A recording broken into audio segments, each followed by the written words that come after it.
very much. And please tell me when 10 minutes is up, because I know as a moderator how important it is. Greetings to you all. Before I give my 10 minutes reflection, and it is only a reflection and nothing more than that, I would like to dedicate this presentation to the youth of the world. And I invite you also in our deliberation and dialogue, have the youth, the young people, our children and our grandchildren at the center of all we think and all we do, because they are our hope, they are our future. I was delighted when I was invited to come also to Rhodes Youth Forum. I had engagement with the young people from many different countries, 43, 44 countries. And as usual, as it has been my life journey to be with the students and the young people, I was inspired by them. And I thank them for that inspiration. And I thank all my students of the last 30 years to have been the source of inspiration to me, and at times, my best teachers. There are many economists in this room, and all of them are good economists. Economists who have led life, professional life, as with values. Manuel, our co-chairman here, and other economists that I can see in this room. I salute you and I thank you for your value-led teachings. But my friends, the same as the bankers, the same as the banks, the business schools, the Department of Economics, and fellow economists of mine, we have been subject of ridicule and subject of jokes, and at times deservedly.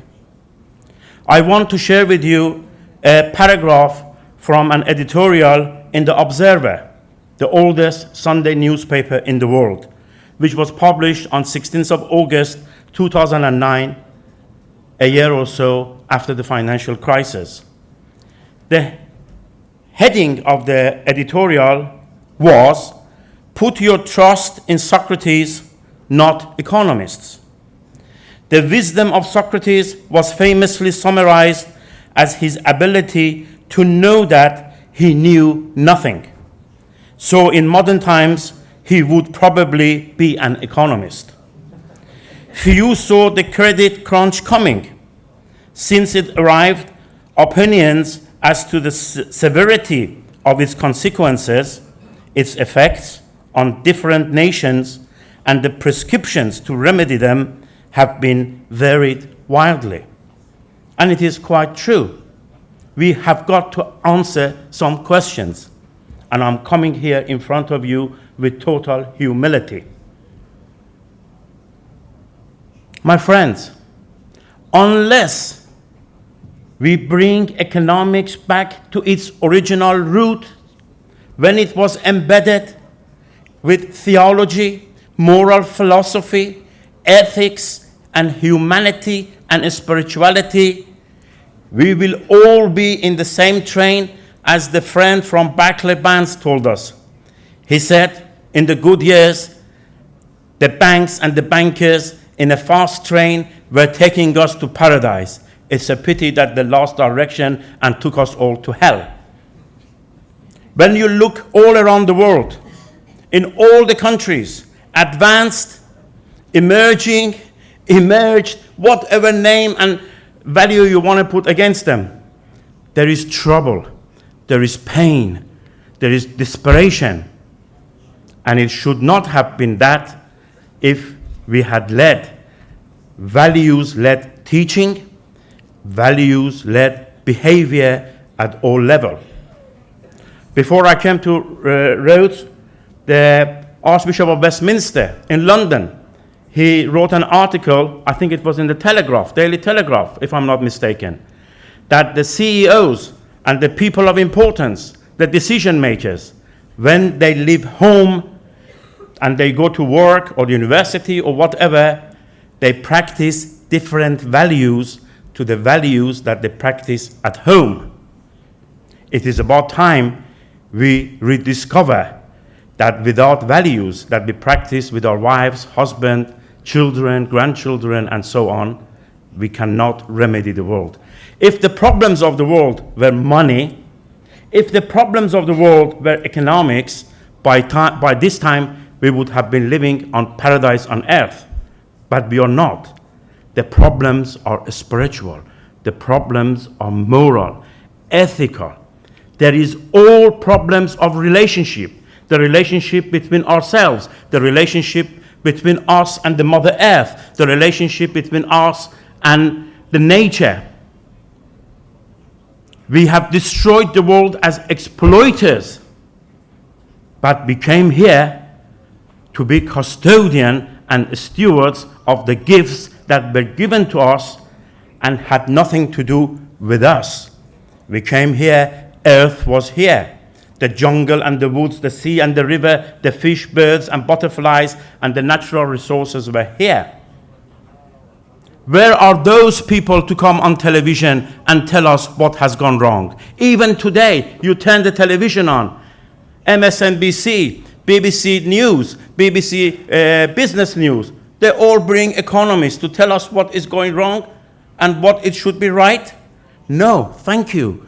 We need other people to come in dialogue, and that's why this place is sacred. That's why this hall is beautiful, because we have come together from different cultures, different civilizations, different experiences, expertise, knowledge, together showing to the world that there is another alternative.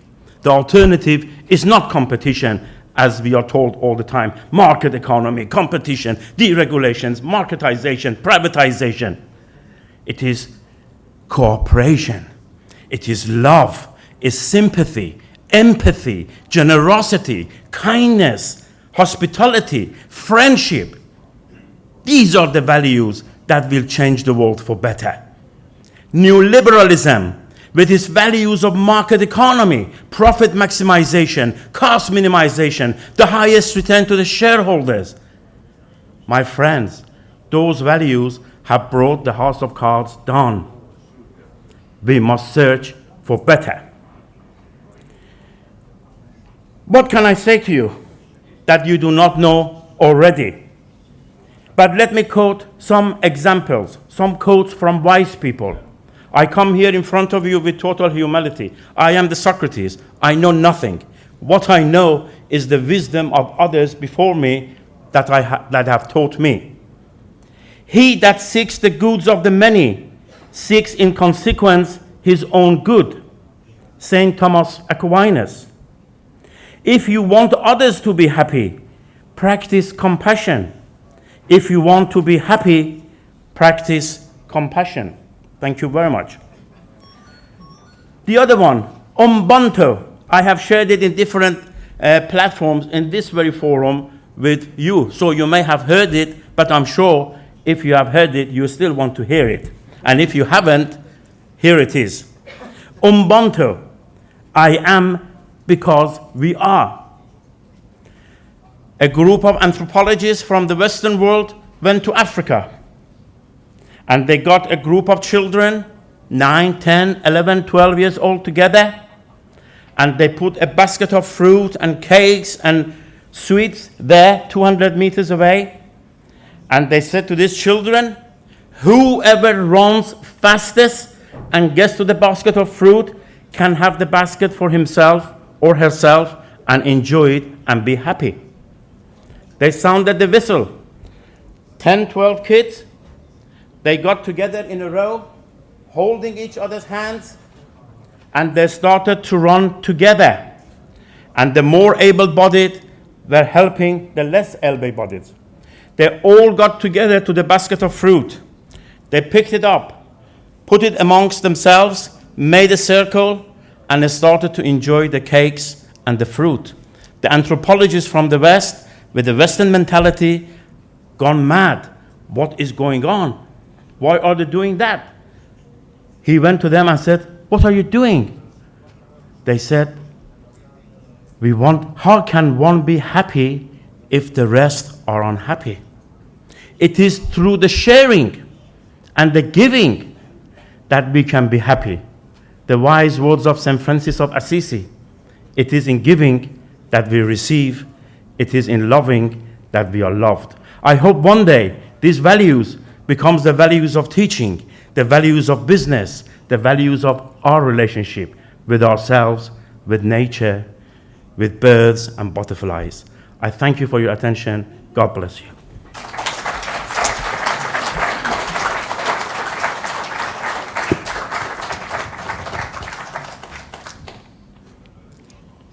I could now suggest that Kamran is always for money, but of course that would be, against the spirit of what he's just said. So obviously not literally speaking, but thank you very much. Can I invite questions or comments to Kamran? Who would like to? Yes, the gentleman at the back, microphone please. Yep. And if you could introduce yourself with one sentence. My name is Joseph. I'm from Israel. I'm from the Galilee Institute. And I'm also an economist. And I just want to protest to the things. I think that we can operate as economists and be friends. We have values. We can maximize our profits with friendship. We can minimize costs and be nice to people. It's not that economists are so negative, and it seems that it's like a curse. And maybe I should just conclude by a short story. Last summer, I spent at Harvard University, the whole summer. And I heard that there was a meeting of all the deans, the annual meeting, the monthly meeting. And in front of the dean of the Faculty of Philosophy, suddenly there was a gene. Gene sat on the table, and the gene told the dean, "Dean, you can select wisdom or wealth." And all the deans look at him, the dean of philosophy. "So what do you select?" So of course he said, "I select wisdom." And the gene disappeared. Then now everybody looked at him. "So what do you say now?" So he said, "I made a mistake." Thank you. Thank you very much. Thank you. Okay. Very good. If there aren't any other pressing comments, questions, or indeed short stories, then thank you very much, Kamran. You're welcome. And thank you very much. Thank you.